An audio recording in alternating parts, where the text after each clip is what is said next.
हादोराव जादों मोनसे सोमोनांथाव जाथाय। पुलिस कन्ट्रल रुमनि 122 नम्बराव वाट्सएपनि गेजेरजों बुथारनायनि रादाब फोरमायहरदों सिनाय मोनै सुबुङा। बेनि उनाव पुलिस बिफाननि गेजेरजों बेले-बेजे साननायजों लोगोसे दसेनो समखिखांनाय लाबोयो।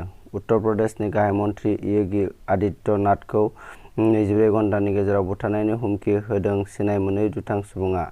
बेल' नङा, हुमखि होनायजों लोगोसे हायोब्ला आंखौ नागिरनानै दिहुन होननानैबो बुंदों।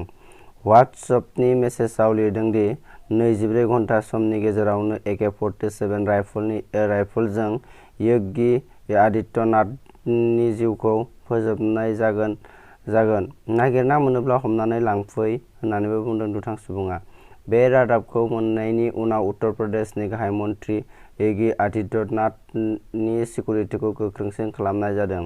लोगोसेनो बे सिनाय मोनै दुथांखौ नागिरना खामानिखौ पुलिस बिफानआ जागायदों। गुबुन फारसेथिं पुलिसनि सुलुङाव फोरमायनाय बादिब्ला बे खौरांखौ फोसावग्रा सुबुङा गुबुन नोगोरनि। आरो बे समाव माबे मबाइलनिफ्राय बे खौरांखौ फोसावदोंमोन बेनि आबुं फोरमायथिखौ पुलिस बिफानआ दिहुननो हाबाय। नाथाय बेखौ सोरबा हेक खालामनानै खौरां फोसावहरदों होननानै सानना लादों उत्तर प्रदेशनि पुलिसआ।